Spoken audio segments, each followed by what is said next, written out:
नमस्कार. आचार्याज अकॅडमीमध्ये तुमचं सगळ्यांचं स्वागत आहे. आजपासून आपण इयत्ता 10वीच्या संस्कृत विषयाला प्रारंभ करणार आहोत. तुम्हाला सगळ्याला माहिती आहे 10वीच्या पुस्तकाचं नाव जे आहे ते टायटल आहे ते फार महत्त्वाचं आहे आणि त्या टायटल मी तुमच्या समोर बोर्डवरती लिहिलेलं आहे. या टायटलचा तुम्हाला सगळ्यांना अर्थ माहिती आहे. 8वीला पण हेच टायटल होतं, 9वीला पण हेच होतं आणि आता 10वीला पण हेच आहे. माहिती आहे कोण तुमच्यापैकी कुणाला माहिती नाही? तर आमोद या शब्दाचा अर्थ जो आहे तो आहे आनंद. काय शब्दाचा अर्थ आहे? या आमोद या शब्दाचा अर्थ आहे आनंद. तर हा आनंद शब्द तुमच्या सगळ्यांच्या परिचयाचा आहे, बरोबर आहे. हा आनंद शब्द तुम्ही जीवनामध्ये अनेकदा ऐकला असेल, तुमच्या जीवनामध्ये तो अनुभवलाही असेल. तर मला सांगा, हा आनंद आपल्याला कुठं कुठून मिळतो? कुणाला खेळण्यातून आनंद मिळतो, कुणाला टीव्ही पाहण्यातून आनंद मिळतो, कुणाला भांडणं करण्यात आनंद मिळतो. वेगवेगळ्या प्रकारांना आनंद मिळवण्याची एक कला असते. पण एक आहे, हा जो आनंद शब्द आहे, हा आनंद शब्द तुमची जी व्याख्या आहे त्या आनंद शब्दाबद्दल ती थोडीशी वेगळी आहे. तुम्ही याला काय समजता? एखादी गोष्ट तुम्हाला चांगली खायला मिळाली, एखादी गोष्ट तुम्हाला चांगली पाहायला मिळाली, एखादी गोष्ट तुम्हाला तुमच्या मनासारखी झाली की आपण त्याला काय म्हणतो? मला आनंद वाटला, मला आनंद झाला. परंतु मी हे का सांगतोय सगळं तुम्हाला? कारण कुठलंही पुस्तक ज्यावेळेस आपण शिकायला प्रारंभ करतो त्यावेळेस त्या पुस्तकाचं टायटल फार महत्वाचं असतं. का महत्वाचं असतं? कारण त्या टायटलमध्ये आपल्याला सगळं समजतं की या पुस्तकात आपण काय शिकणार आहोत, बरोबर आहे. जसं की एखादं पुस्तक ज्यावेळेस आपण लिहितो त्या पुस्तकाचं जे टायटल असतं त्यावेळेस आपण त्या पुस्तकावरून आपण ठरवतो की एखादी कादंबरी, ययाती कादंबरी असेल, युगंधर असेल, अजून काही कादंबरी असेल, त्या टायटलवरून तुमच्या लक्षात येतं की या पुस्तकामध्ये काय सांगायचे. तर हे जे टायटल आपण या ठिकाणी दिलेलं आहे आमोद, या आनंद शब्दावरून आपल्याला लक्षात येईल की या पुस्तकामध्ये आपण काय शिकणार आहोत. ठीक आहे. तर आता मला एक थोडंसं डिफरंट तुम्हाला असं सांगायचं आहे की आनंद शब्द आणि सुख शब्द हे दोन शब्द तुमच्या माहितीप्रमाणे हे दोन समानार्थी आहेत. अगदी बरोबर. सुख आणि आनंद हे एकदम समान आहेत असं तुमचा अंदाज आहे. परंतु ऐका आणि कम्युनिकेशन करत जा, बोलत जा. मी जर विचारलं तर बिनधास्त सांगत जा. तर मला सांगा, आनंद आणि सुख याच्यात तुमच्या दृष्टीने काही अंतर आहे का? अजिबात अंतर दिसत नाही. परंतु मी तुम्हाला थोडंसं यातलं अंतर सांगतो. लक्षात घ्या. सुख म्हणजे काय आणि आनंद म्हणजे काय याच्यातलं थोडंसं अंतर असं आहे. इकडे पहा, बाहेरून ज्या गोष्टी आपण शिकतो किंवा बाहेरून ज्या गोष्टी आपल्याला पाहायला मिळतात, एखादी वस्तू असेल, एखादा विषय असेल, ज्यावेळेस आपण त्या गोष्टी पाहिल्याच्या नंतर जे मिळतं त्याला माझ्या दृष्टीने मी सुख म्हणतो. काय म्हणतो त्याला? सुख म्हणतो. म्हणजे जसं तुम्ही खेळता, तेवढ्या कालावधीपुरतं तुम्हाला आनंद मिळाला. तुम्ही एखादा चित्रपट पाहिला, तेवढ्या काळापुरतं तुम्हाला सुख मिळालं. म्हणजे आनंद वेगळा आहे, सुख सांगतोय तुम्हाला. जसं की तुम्ही एखादी गोष्ट चांगली केली तर तेवढ्यापुरतं तुम्हाला सुख मिळालं, एखादा मित्र भेटला तर तेवढ्यापुरतं तुम्हाला सुख मिळालं. परंतु सुख या शब्दाचा अर्थ असा आहे, सुख हे क्षणिक कालापुरतं असतं. इकडे लक्षात घ्या, याचा अर्थ लिहून घ्या. सुख हे क्षणिक असतं. लक्षात येते? सुख हे कसं असतं? क्षणिक आहे. या दोन्हीतला मी तुम्हाला फरक डिफरंट सांगण्याचा प्रयत्न करतोय.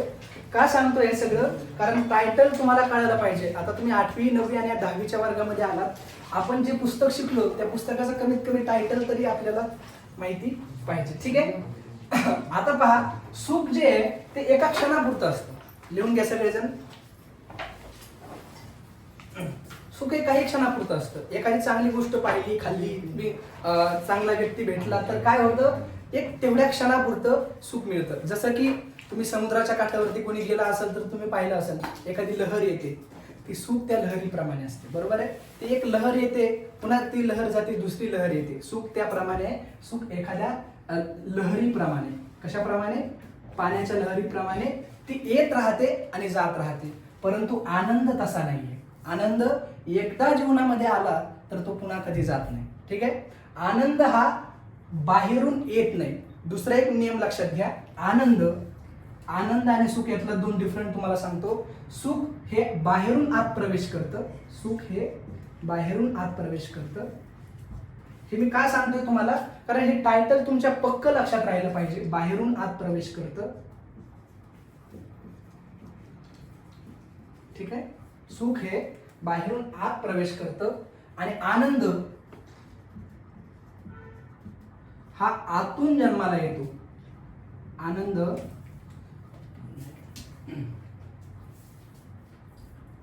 आनंद हा आतून जन्माला येतो.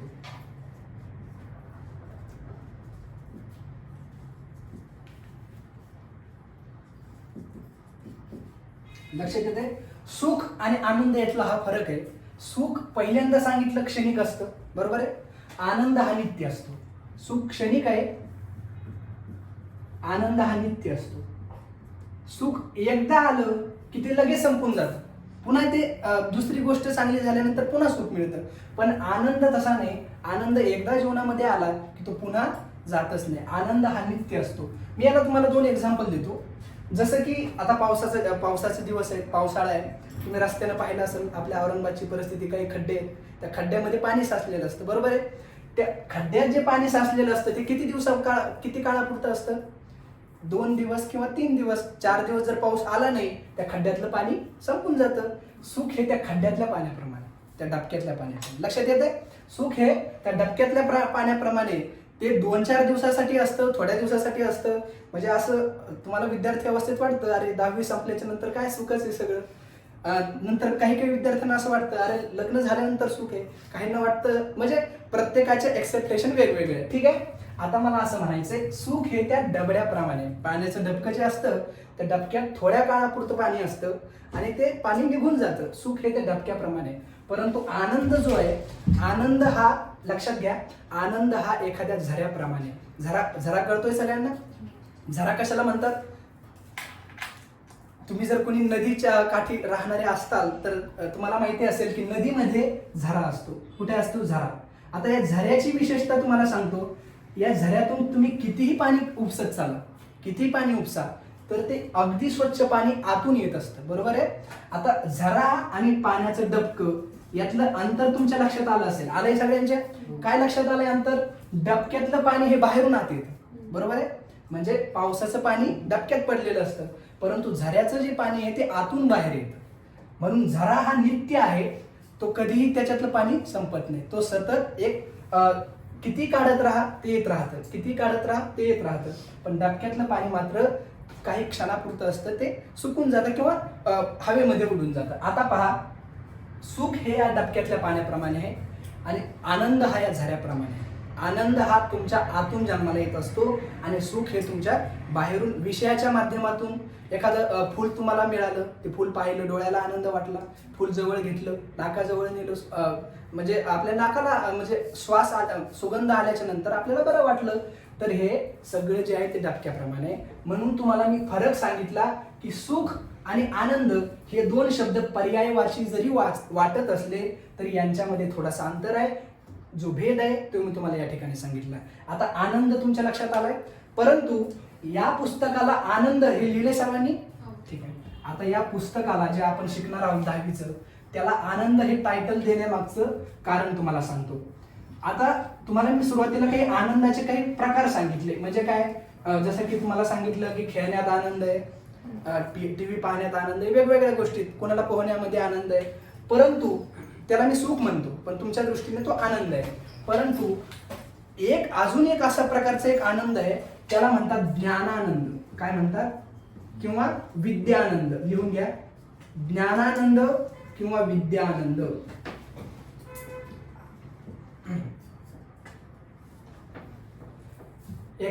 तुम्ही समजा वडापाव खाल्ला, वडापाव आवडतो सगळ्यांना, वडापाव खाल्ला, त्याचा सुख किती वेळ असतं? ते संध्याकाळपर्यंत, लय झालं तर. एखादी चांगली वस्तू खाल्ली थोड्या काळापर्यंत. पण मला सांगा, तुम्ही आज जर एखादा नवीन विषय शिकला तर त्याचा आनंद तुम्हाला किती दिवस टिकतो? अनंत काळ. ते तुमच्या मेमरीमध्ये स्टोर झालं, तो आनंद तुमच्यामध्ये साठवला गेला. तो आनंद कधीही तुम्ही घेऊ शकता. अरे हे मला माहिती आहे. समजा जसं मी माझ्या गुरुकडून जे शिकलोय मी ते तुम्हाला सांगतोय, तसं तुम्ही जे माझ्याकडून शिकताय ते भविष्यात तुम्ही दुसऱ्या कोणाला तरी तुमच्या शिष्याला सांगणार. म्हणून आनंद हा कधी संपत नाही. आनंद हा एक प्रवाह आहे. लक्षात आलं? आनंद हा प्रवाह आहे आणि तो प्रवाह, आनंद सगळ्यात मोठा स्रोत आनंदाचा तो म्हणजे विद्या आहे. काय आहे? ज्ञान आहे. आणि ते ज्ञान आपल्याला या पुस्तकातून शिकायचं. लक्षात आलं? तुम्ही संस्कृत विषय निवडला, मी तुमचं भाग्य समजतो. कारण या संस्कृत विषयाबरोबर तुम्हाला थोडंसं संस्कृतीचं पण ज्ञान होईल. बरोबर आहे? आपली संस्कृती काय आहे आणि संस्कृतीमध्ये काही मूल्य दडलेली असतात, काही व्हॅल्यूज असतात, काही मोरल्स असतात, ते आपल्याला समजून जातील. म्हणून मी काय करतोय, या तुम्हाला टायटल लक्षात समजून देतोय कशा करता, विद्यानंद आपण या पुस्तकामध्ये शिकणार आहोत. आणि हा विद्यानंद एखाद्या प्रवाहाप्रमाणे आहे. लिहून घ्या, प्रवाहाप्रमाणे आहे. विद्यानंद हा एक वाहता प्रवाह आहे, तो कधी थांबत नाही, तो सतत वाहत राहतो, त्याच्यामध्ये कधी खंड पडत नाही. आता तुमच्या पुस्तकाचं टायटल आणि तुमच्या पुस्तकाचं मुखपृष्ठ पहा. सगळ्यांनी पाहिलंय, एक नदी दाखवली नदी आहे, एक नदी दाखवली. आतापर्यंत तुम्ही पाहिलं होतं की असं कुठलेही शिक्षक तुम्हाला असं मुखपृष्ठ समजून सांगणार नाही. त्याच्यामध्ये फार तथ्य दडलेले असतात, विनाकारण त्यांनी काही दिलेलं नसतं. तर ही जे एक प्रवाह आहे, नदीचा काय असतो, प्रवाह, तसा हा विद्येचा, ज्ञानाचा एक प्रवाह आहे.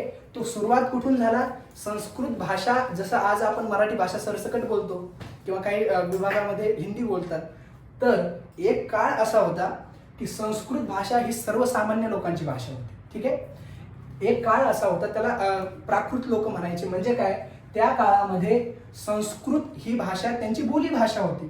सर्वसामान्य माणसं जरी एकमेकाला भेटले तर ते बोलत असताना कोणत्या भाषेचा वापर करायचे, संस्कृत भाषेचा वापर करायचे.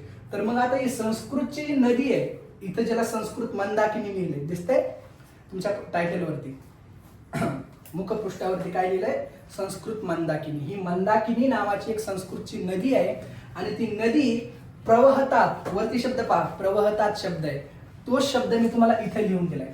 तो एखाद्या प्रवाहाप्रमाणे आहे. ठीक आहे, आणि हा प्रवाह कुठून सुरू झालाय, त्यांनी काही ग्रंथाची नावं दिली, ती नावं आणि त्या ग्रंथाचं महत्व मी तुम्हाला थोडंसं सांगतो. लक्षात येते?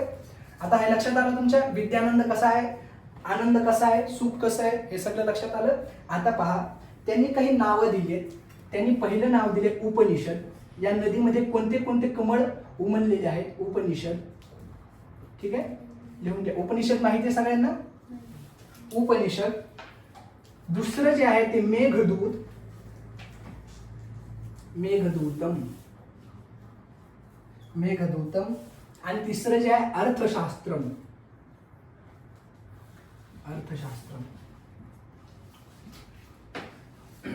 ठीक आहे, आता हे 3 पुस्तकाची नावं दिली, बरोबर आहे. अजून दिसते एखादं कुणाला, अजिबात नाही. कोणते कोणते, उपनिषद, अरे हा सॉरी, एक वरती राहिले ते म्हणजे वेदा. लक्षात आले, वेदा. मग आता मला सांगा, ही जी नदी आहे, या नदीचा प्रारंभ या वेदापासून झालेला आहे. जसं की गोदावरी नदीचा उगम कुठे झालाय माहिती आहे सगळ्यांना, त्र्यंबकेश्वरला गोदावरी नदीचा उगम झाला, ब्रह्मगिरी पर्वतावर, हे माहिती पाहिजे. ठीक आहे, तर ही जी संस्कृतची नदी आहे, ही जी नदी आपण पाहतोय, या नदीचा उगम जे आतापर्यंत प्रवाह आलेला आहे साहित्याच्या माध्यमातून, तो प्रवाह या वेदापासून प्रारंभ झालाय. म्हणजे वेद हा या नदीचा उगम आहे. लक्षात येते?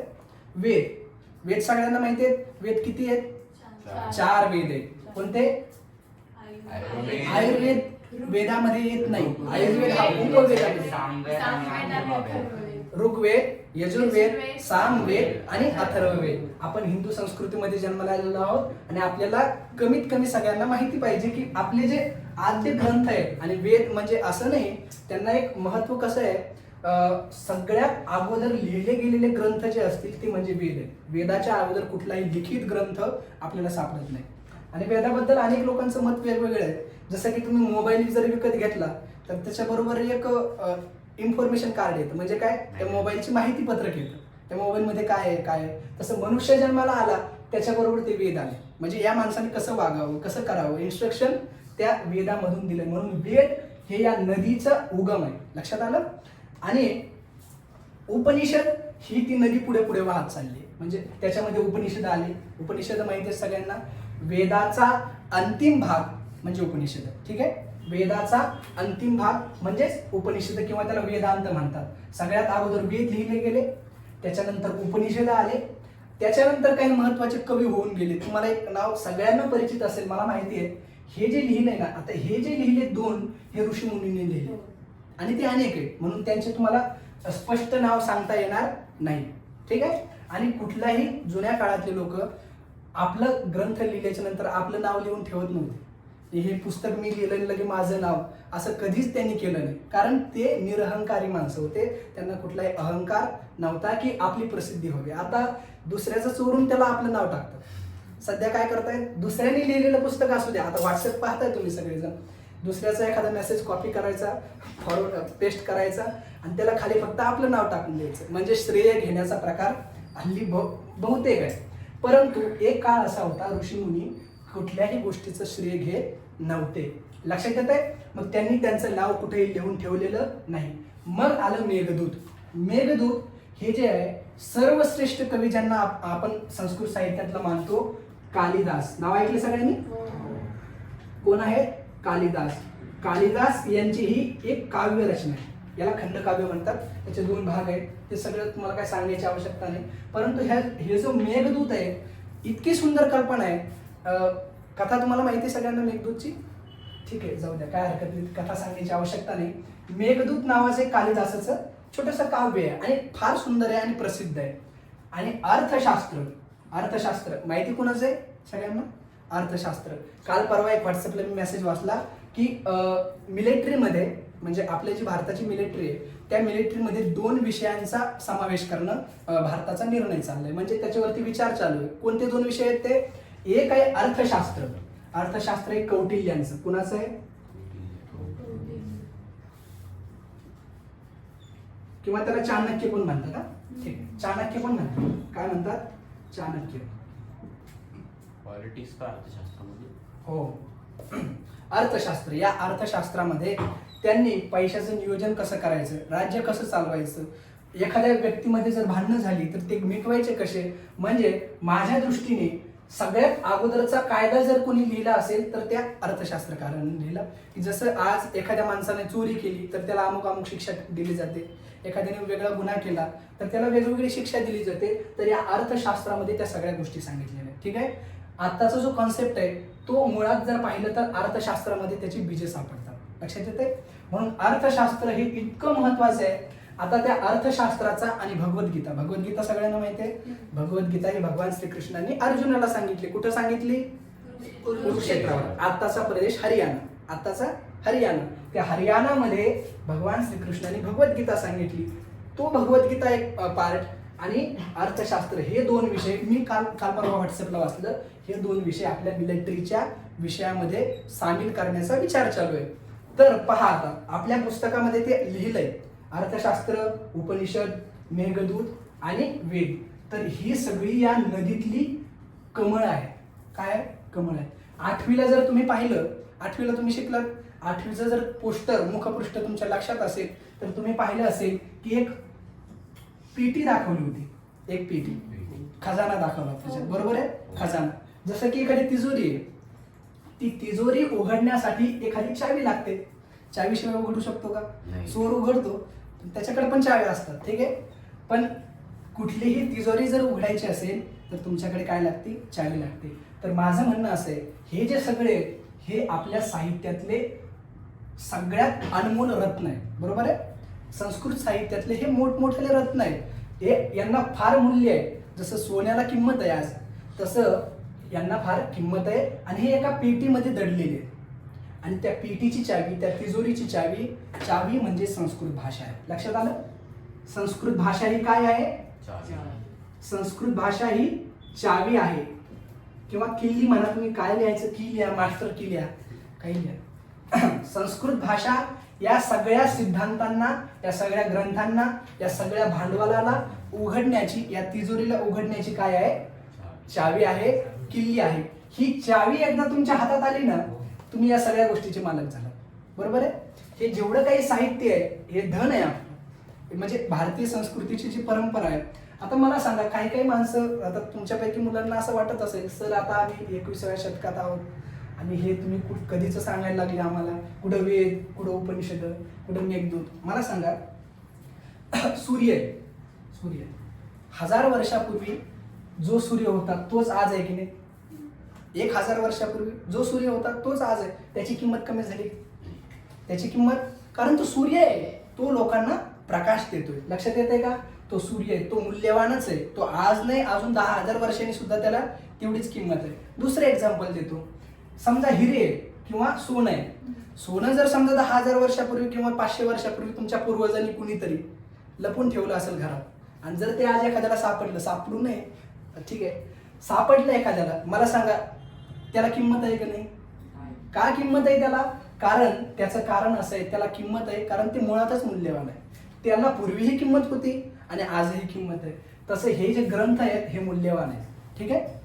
यांना सूर्य जसा कधी जुना होत नाही, या रत्नांचं मूल्य जसं कमी होत नाही, तसे हे मूल्यवान ग्रंथ आहेत. यांची किंमत कधीही कमी होत नाही. फक्त गोष्ट एक होते, त्यांच्यापर्यंत पोहोचण्यासाठी आपल्याकडे साधनं नसतात, आपल्याकडे संस्कृत भाषा नसते. मग या सगळ्या सिद्धांतांना उकलण्यासाठी तुमच्याकडे चावी कोणती आहे? संस्कृत ही तुमच्याकडे चावी आहे. मग लक्षात आलं. आता तुम्हाला या संस्कृत भाषेतून, संस्कृत या चावीच्या माध्यमातून तुम्हाला या सगळ्या गोष्टीमध्ये जे ज्ञान आहे, लक्षात आलं आपला हा जो मुद्दा, या सगळ्या विषयामध्ये जे ज्ञान आहे त्या ज्ञानातला आनंद आपल्याला मिळवायचा. लक्षात आलं. सगळ्यांना कन्सेप्ट क्लिअर झाला, डोक्यावरून तर चाललं नाही. टेन्शन काही कोणाला, काही टेन्शन घेऊ नका. ठीक आहे. लक्षात आलं सगळ्यांच्या. आनंद कशाला म्हणायचंय, कुणाचा काही डाऊट? कौटिल्याचं अर्थशास्त्र. ठीक आहे. लक्षात ठेवा, मी जे नावं लिहून दिले ते पण लक्षात ठेवा. कालिदासाचं मेघदूत, कौटिल्याचं अर्थशास्त्र. आणि हे फार पूर्वीचे असल्यामुळं त्यांनी त्यांचा आपला परिचय दिलेला नाही. ठीक आहे. तर आता संस्कृत भाषेला प्रारंभ करण्याच्या अगोदर कुठल्याही ग्रंथाला प्रारंभ करत असताना एक प्रार्थना केली जाते. ठीक. आता ही प्रार्थना शब्दाचा अर्थ तुम्हाला माहिती असेल, बरोबर आहे सगळ्यांना. प्रार्थना म्हणजे काय माहिती आहे सगळ्यांना. प्रार्थना शब्दाचा अर्थ तुम्हाला मी समजून सांगतोय, लक्षात घ्या. प्रार्थना करा सगळ्यांनी. प्रतिज्ञा नाही, प्रार्थना. प्रतिज्ञा तर तुम्ही पाठ करून टाकली असेल. आता आपण काय पाहणार आहोत? प्रार्थना. मला सांगा, तुम्ही पहिलीला दुसरीला असल्यापासून तुम्ही प्रार्थना करत आलात की नाही? प्रत्येक शाळेमध्ये आपण त्याला इंग्लिशमध्ये काय म्हणतो? प्रेयर म्हणतो. काय म्हणतो त्याला? प्रेयर म्हणतो. प्रत्येक शाळेमध्ये तुम्हाला ही प्रार्थना करून घेतली जाते. तुम्हाला माहिती आहे का ही प्रार्थना का केली जाते? तुमच्यापैकी कोणाला काही आयडिया, कल्पना? ही प्रार्थना आपण इतक्या दिवसापासून करतो, पहिलीपासून तुम्ही आतापर्यंत जी गोष्ट करत आलात ती गोष्ट का करायची हे माहिती का तुम्हाला? माहिती नाही. का माहिती नाही? कारण याचा अर्थ आपल्याला कधीही समजून सांगितला गेलेला नाही. प्रार्थना हा शब्द संस्कृत मधला आहे आणि हा शब्द याला प्र उपसर्ग लागलेला आहे. प्र हा उपसर्ग, संस्कृतमध्ये उपसर्ग असतात. प्र हा उपसर्ग आणि अर्थते नावाचा धातू आहे. या दोन यांच्या एकत्रीकरणातून हा शब्द तयार झालाय प्रार्थना. प्रकर्षेण अर्थते इति प्रार्थना. म्हणजे जे विशेष करून प्रकर्षण शब्दाचा अर्थ आहे विशेष करून कुणाकडे तरी मागितली जाते, त्याला काय म्हटलं जातं? प्रार्थना असं म्हटलं जातं. आता ही प्रार्थना करण्यामागची कारण अनेक आहेत. तुम्हाला मी एक सायकोलॉजिकल फॅक्ट सांगतो, म्हणजे काय एक मानसशास्त्रीय कारण सांगतो की आताचं धावपळीचं जग आहे, बरोबर आहे. सगळी माणसं, जुना काळ वेगळा होता, आताचा काळ वेगळा आहे. जुन्या काळात एखादा माणूस मेला तर त्याच्या नातेवाईकाला कळायला 10-10, 15-15 दिवस लागायचे. का? त्या काळात सुविधा नव्हत्या, त्या काळात फोन नव्हते. म्हणजे एखादा माणूस पाठवावा लागायचा की आमच्या घरातला माणूस गेलाय. तर एक काळ असा होता. पण आता तसं नाही. आताचं धावपळीचं युग आहे. माणूस एका दिवसामध्ये इथून 10,000 किलोमीटर अमेरिकेला सुद्धा जाऊ शकतो. सगळं काही माणूस आता करू शकतो. पण धावपळ इतकी वाढली या माणसांची की हा माणूस शांत बसायला तयारच नाही. ठीक आहे. माणूस इतका धावपळ करायला लागला की या धावपळीमध्ये त्याचं शांत जगणं विसरून गेला. आणि एक सिद्धांत सांगतो तुम्हाला, भगवद्गीतेमध्ये आहे. तुम्हाला मी काय कीर्तन सांगत नाही, परंतु लक्षात घ्या, हे फार महत्वाचं आहे. हे कन्सेप्ट तुमचे क्लिअर पाहिजे, कारण हे तुमच्या जीवनाशी निगडीत आहे. ठीक आहे. तर प्रार्थना का करायची? प्रार्थना ही मनाच्या शांतीसाठी असते. लिहून घ्या, मनाच्या शांतीसाठी प्रार्थना आहे. तुम्हाला जर भूक लागली तर तुम्ही काय करता? मला सांगा. तुम्हाला जर भूक लागली तर काय करता तुम्ही? एवढं तरी सांगा. जेवण करता, बरोबर. तुम्हाला जर भूक लागली तर तुम्ही जेवण करता. तुमचं शरीराची तहान किंवा शरीराला शांत करायचं असेल तर काय लागतं? त्याला आहार लागतो. काय लागतो? आहार, भोजन. शरीर जर शांत करायचं असेल तर त्याच्यासाठी काय लागतो? आहार लागतो. पण ऐका, अन्न लागतं. पण मन शांत करण्यासाठी काय लागतं? मन शांत करण्यासाठी काय लागतं? इकडे पहा.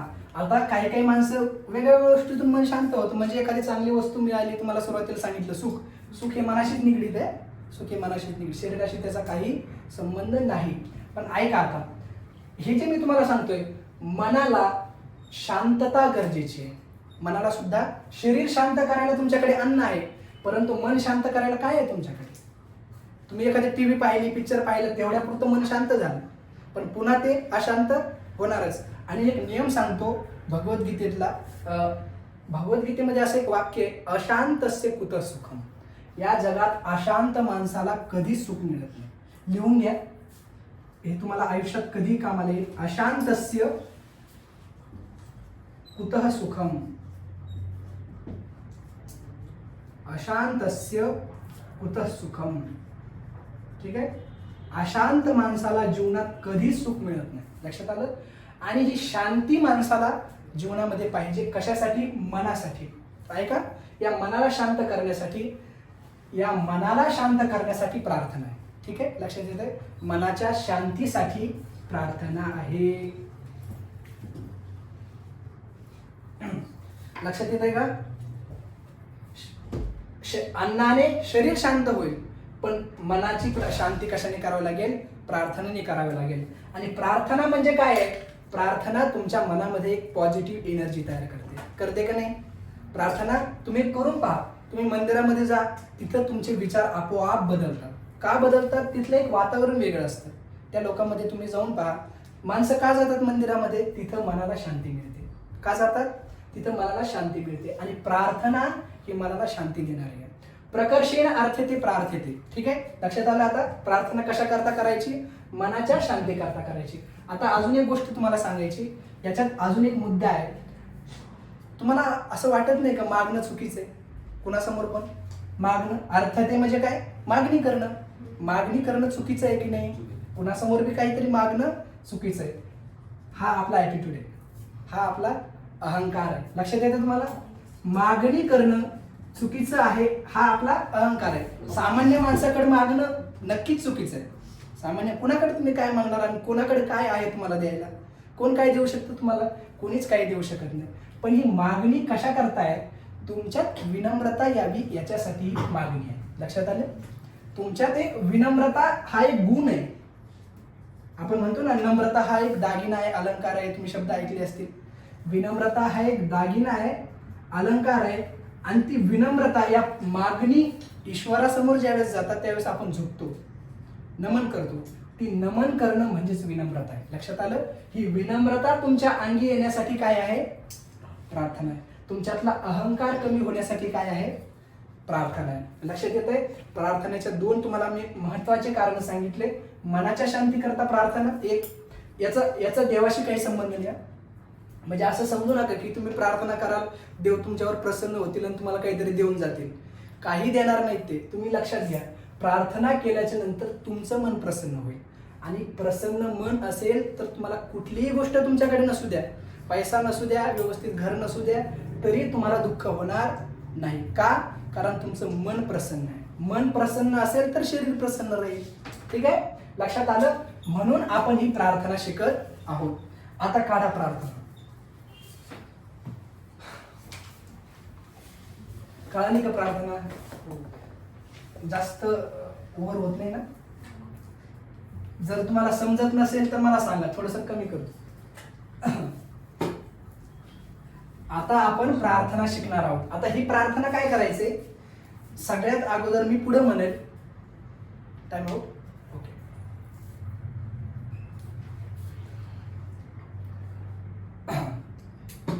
काय झालं?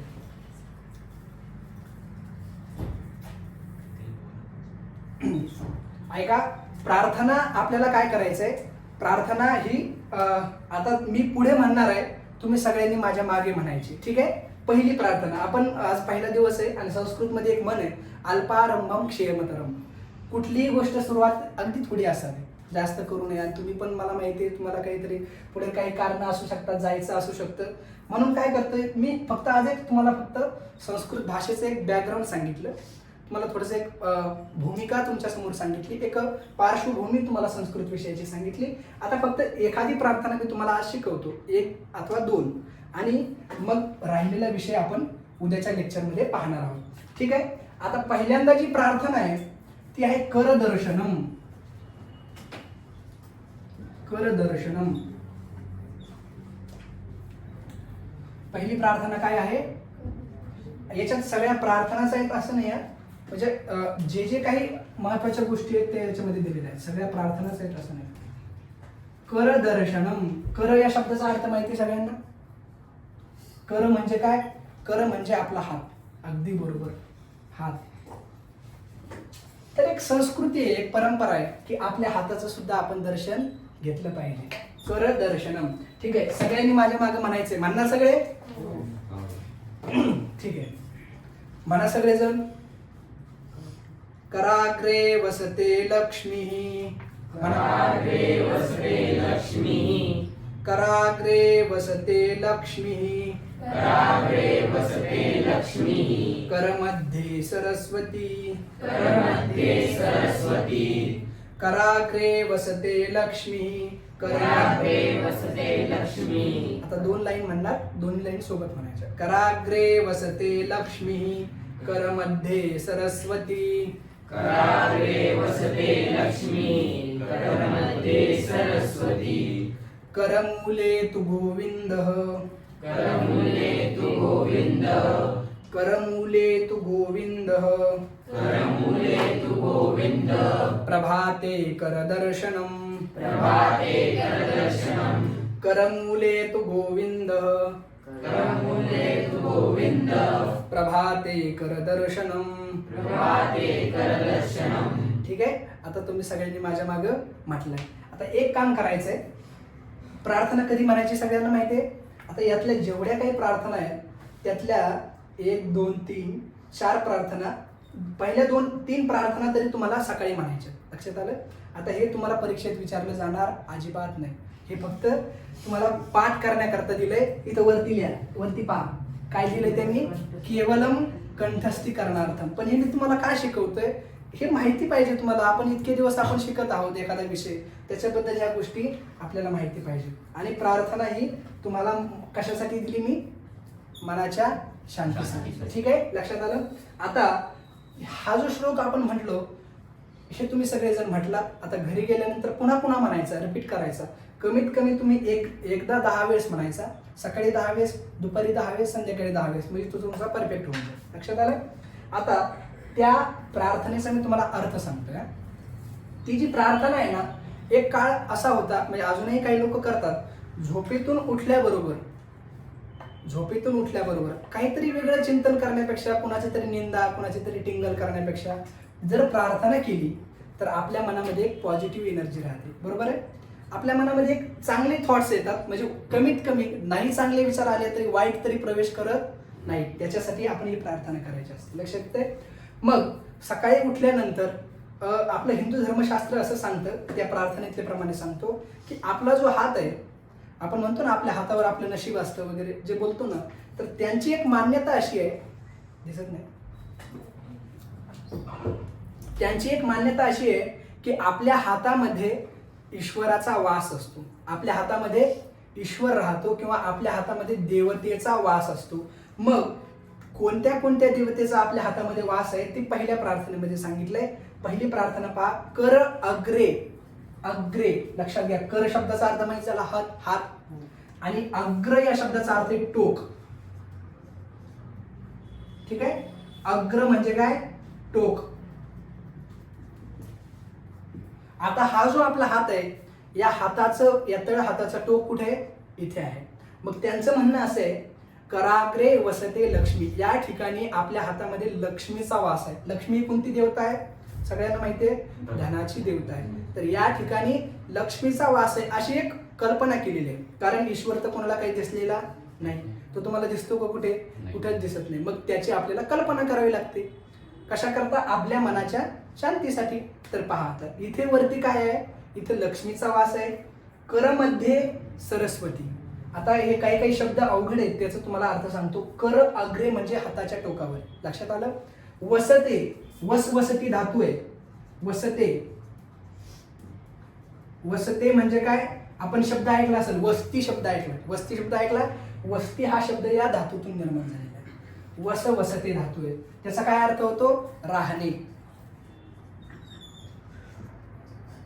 किंवा राहतो लिहा, राहतो किंवा राहते काही लिहा. राहणे हे त्याचं मूळ रूप आहे. लक्षात येते? कराग्रे वसते लक्ष्मी. आपल्या हाताच्या टोकावरती कोणती देवता विराजमान आहे? कोणती देवता आहे? लक्ष्मी आहे. आता खाली पहा, कर मध्ये, कर मध्ये म्हणजे मिडल, एकदम मध्यभागी. या मध्यभागी कोणती देवता आहे? सरस्वती. सरस्वती ही कशाची देवता आहे? विद्येची देवता आहे. जे आपण ज्याचा आपल्याला आनंद घ्यायचा आहे त्या विद्येची सरस्वती ही देवता आहे. मग तिचा वास आपल्या हाताच्या मध्यभागामध्ये राहतो. आणि खाली पहा, करमूले तू गोविंद. गोविंद म्हणजे भगवान श्रीकृष्ण किंवा भगवान विष्णू, एकच अवतार आहे. आपल्या तळ हाताला म्हणजे आपल्या तळ हाताच्या एकदम शेवटचा भाग जो म्हणजे मनगाटाचा आणि हाताला जोडणारा भाग आहे, तिथं कोणत्या देवतेचा वास असतो? भगवान विष्णूचा किंवा भगवान श्रीकृष्णाचा. ठीक आहे. म्हणून प्रभाते, प्रभात म्हणजे काय? प्रभात समय शब्द ऐकला असेल तुम्ही. प्रभात म्हणजे पहाट. पहाट, सकाळ नाही. सकाळ म्हणजे किती? तुमची 8 वाजता सकाळ होईल, तुमची 9 वाजता, कोण जे जब जागे तो सवेरा. ठीक आहे. आता पहा, प्रभात हा जो शब्द आहे ना, जुन्या काळामध्ये तुम्ही ऐकलं असेल की पहाटे उठण्याची सवय होती. म्हणजे 3 पासून 4 पासून ते 6च्या पुढे कुणाचीच आंघोळ जात नसायची. त्याला प्रभात म्हणायची. त्या पहाटेचा जो काल आहे, तुम्ही कधीतरी एक्सपिरियन्स करून पहा. एखादे दिवस तुम्ही उठून पहा, किती आनंद येतो. तेवढ्या 2-3 काळामध्ये मला एक फिल्म स्टार फार आवडतो, अक्षय कुमार. त्याने काय सांगितलं, तो म्हटला म्हणजे त्याचं नियोजनच असं आहे, तो कधीच 5 वाजल्याच्या पुढे उठला नाही जीवनात, कधीच. त्याची शूटिंग जरी करायची असेल तरी तो त्यांना पहाटेच करायला लावतो. ठीक आहे. जेवढे नाईट सीन असतील ती तो पहाटे करून घेतो. मग कशा करता हे करत असतो की सकाळी सकाळी आपला जो ब्रेन आहे तो 100% काम करत असतो. किती टक्के काम करतो? सकाळी सकाळी. जसं जसं सूर्य डोक्यावर येईल तसं आपलं डोकं कमी कमी होत जातं. म्हणजे काय? आपल्या ब्रेनची लेवल, आपल्या ब्रेनचं स्टँडर्ड हळूहळू हळूहळू कमी होत जातं. म्हणून सकाळी सकाळी एक ऊर्जा असते, एक चेतना असते, एक उत्साह असतो. तो उत्साह, त्या उत्साहामध्ये एक पॉझिटिव्ह एनर्जी आणि त्याचा योग्य उपयोग करण्यासाठी आपल्याला काय करायचंय? प्रभाते कर दर्शनम, म्हणजे आपल्या हाताचं दर्शन घ्यायचं. झोपेतून उठले ते असं हात समोर ठेवायचं. मुस्लिम धर्मामध्ये पाहिलं तुम्ही, अजून सुद्धा हात समोर ठेवतात आणि प्रार्थना करतात. कारण त्यांची पण एक मान्यता आहे, त्यांची पण एक वेगळी मान्यता आहे की आपल्या हातामध्ये हात का समोर ठेवतात? कारण ते सुद्धा हाताला पवित्र मानतात आणि हातामध्ये देवतेचा वास मानतात. तसं हिंदू धर्मामध्ये सुद्धा आपल्या हातामध्ये देवतेचा वास मानलेला आहे. म्हणून आपल्याला काय करायचंय? दररोज सकाळी ही प्रार्थना उठल्याच्या नंतर करायची. ठीक आहे. थँक्यू. ठीक आहे. आता पहा, आता एक प्रार्थना घेऊ आपण, क्षमा प्रार्थना. एक प्रार्थना आणि आपला आजचा विषय याच ठिकाणी आपण संपवणार आहोत. राहिलेली प्रार्थना आपण उद्याच्या क्लासमध्ये पाहणार आहोत. ठीक आहे. आता दुसरी जी आहे ती क्षमा प्रार्थना आहे. काय आहे? क्षमा प्रार्थना. मला सांगा, आपण क्षमा कधी मागतो? अगदी बरोबर. आपल्याकडून काहीतरी चूक झाली की आपण काय मागतो? क्षमा, एक्सक्यूज मी. लक्षात येते? क्षमा कधी मागतो? आपली जर एखादी चूक झाली तर आपण क्षमा मागतो. समजा आता चालता चालता माझी एखाद्याला लात लागली, माझं कर्तव्य त्याला माफी मागणं किंवा त्याच्या पाय पडणं. ठीक आहे. म्हणजे आपली एक प्रथा आहे क्षमा मागणं. जर तुमच्याकडून चूक झाली तर क्षमा मागणं. तर मग मला एक सांगा, आपण गेल्या जन्माला आल्यापासून या पृथ्वीवरती आपण पृथ्वीला काय मानतो? पृथ्वीला काय मानतो आपण?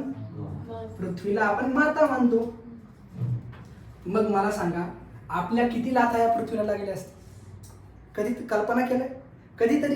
बरं, आपण कधी अशी कृतज्ञता व्यक्त केली नाही? माझ्याकडून चुकी होते. आपण काही करू शकत नाही, त्याला पर्याय नाही. आपल्याला चालल्याशिवाय पर्याय नाही. परंतु आपल्याकडे एक पर्याय आहे, आपण क्षमा मागू शकतो. ठीक आहे.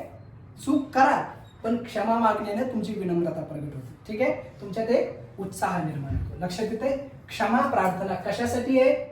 क्षमा प्रार्थना कशासाठी आहे? माफी मागण्यासाठी. आणि का? कारण आपण प्रत्येक वेळी पृथ्वीवरती आपले पाय पडत असतो आणि पृथ्वीला आपण माता मानतो. मग तिची क्षमा मागणं हे आपलं कर्तव्य आहे. ठीक आहे. आता पहा, पुढची जी प्रार्थना आहे, सगळेजण माझ्या मागे म्हणा.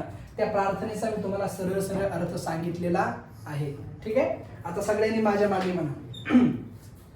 समुद्र वसने देवी, समुद्र वसने देवी, समुद्र वसने देवी, समुद्रवसने देवी पर्वतावली भूषिते पर्वतावली भूषिते समुद्रवसने देवी समुद्रवसने देवी पर्वतावली भूषिते पर्वतावली भूषिते विष्णुपत्नी नमस्तुभ्यं विष्णुपत्नी नमस्तुभ्यं विष्णुपत्नी नमस्तुभ्यं विष्णुपत्नी नमस्तुभ्यं पादस्पर्शं क्षमस्व मे पादस्पर्शं क्षमस्व मे विष्णुपत्नी नमस्तुभ्यं पादस्पर्शं क्षमस्व मे विष्णुपत्नी नमस्तुभ्यं पादस्पर्शं क्षमस्व मे ठीक आहे. अशा पद्धतीने तुम्हाला एकदम तुम्हाला जशी चाल लावता येईल योग्य वाटेल तशा पद्धतीने तुम्हाला पाठ करायचे. आता या प्रार्थनेचा पुस्तक बंद नका करू लगेच. फक्त याचा तुम्हाला शब्दाशी अर्थ तुम्हाला मी त्याचा मास्टर अर्थ सांगितला, त्यात जो सार आहे तो तुम्हाला मराठीत सांगितला. पण आता त्यांनी काही एक अलंकारिक भाषेमध्ये त्यांनी या ठिकाणी लिहिलंय. जसं की मला सांगा, आपण आपलं अंग झाकण्यासाठी कपडे घालतो, बरोबर आहे सगळे माणसं. तर ही जी पृथ्वी आहे त्यांनी एक कल्पना केली, समुद्र हे या पृथ्वीचे वस्त्र आहे. त्यांनी काय कल्पना केली, समुद्र वसने देवी. वसन या शब्दाचा अर्थ आहे वस्त्र किंवा कापड. लिहा, वसन म्हणजे काय, वसन म्हणजे कापड किंवा वस्त्र. ठीक आहे. वसन म्हणजे काय, कापड किंवा व्यसन नाही बरं. वसन म्हणजे कापड किंवा वस्त्र. आता लक्षात घ्या, समुद्र हे या पृथ्वीचं वस्त्र आहे. एक कल्पना करा, जसं की समुद्र वसने देवी, या देवीनं या पृथ्वी मातेनं समुद्राचं कापड आपल्यावरती पांघरलेलं आहे, समुद्राचं वस्त्र आपल्या अंगावरती पांघरलेलं आहे. आता एखादी स्त्री असेल तर त्यांचा सगळ्यात जीव जास्त कशात असतो, सोन्यामध्ये, बरोबर आहे, अलंकारामध्ये. आता ती पृथ्वी माता आहे, शेवटी स्त्रीच आहे. मग तिला काय आवडते, आभूषण आवडतात. मग तिने कोणती आभूषण घातलेत अंगावरती, तर पर्वतावली भूषिते. लक्षात आलंय, पर्वताची आभूषण तिने आपल्या अंगावरती घातली. वाटतंय की नाही, तुम्ही कल्पना करून पहा. पृथ्वीचं एक चित्र तुमच्या डोळ्यासमोर आणा. अरे किती सुंदर दिसतंय, समुद्र आहे, समुद्र हे तिचं वस्त्र आहे, तिच्या अंगावरती पर्वताचे आभूषण आहे. पर्वतावली म्हणजे काय, एक पर्वताची रांग असते ना, त्याला पर्वतावली म्हणतात. ठीक आहे. त्यांची ते रांगा जे आहेत, जसं एखादं मंगळसूत्र असेल किंवा कुठलाही एखादा हार असेल, तो कसा असतो, एका रांगीमध्ये असतो, बरोबर आहे की नाही. आणि तो आपण स्त्रिया गळ्यामध्ये घालतात. लक्षात आलं. तर ऐका, आता पुरुष पण घालतात. पर्वतांची जी माळा आहे, ज्याला सह्याद्रीच्या रांगा म्हणतो, अजून ज्या कोणत्या रांगा आपण म्हणतो, ठीक आहे, अजून ज्या कोणत्या रांगा आपण म्हणतो, त्या सगळ्या रांगा, ऐका, त्या सगळ्या रांगा म्हणजे या पृथ्वीवरच्या काय आहेत, अलंकार आहेत. पृथ्वीला ते सुशोभित करणारे आहेत. आणि पुढे पहा, विष्णू पत्नी, जसं काही तुम्हाला सांगितलं, पृथ्वी ही सृष्टी ईश्वराने निर्माण केली. सृष्टी ही काय आहे, ही पृथ्वी काय आहे, विष्णूची पत्नी आहे. तुभ्यम नमः म्हणजे मी तुला नमस्कार करतो. हे विष्णू पत्नी, मी तुला नमस्कार करतो आणि तुला क्षमा मागतो. का मागतो, पादस्पर्शम क्षमस्व मे. पाद म्हणजे पाय, म्हणजे माझ्या पायाचा तुला स्पर्श होणार आहे. मी एक कृतज्ञता व्यक्त करतोय. लक्षात आलं, या प्रार्थनेतून एक कृतज्ञता, एक क्षमा मागतोय. पादस्पर्श, माझा पाय लागतोय, चुकून लागतोय, मला नाईलाज आहे, तरी काय करा, मला माफ करा, मला क्षमा करा. अशी एक आपल्याकडून एक पॉझिटिव्ह थिंकिंग आपण या प्रार्थनेमधून आज शिकलेलो आहोत. ठीक आहे. आता सगळ्यांनी या 2 प्रार्थना व्यवस्थित पाठ करायच्या. उद्या सगळ्यांकडून म्हणून घेतलं जाईल. ठीक आहे. Okay, done.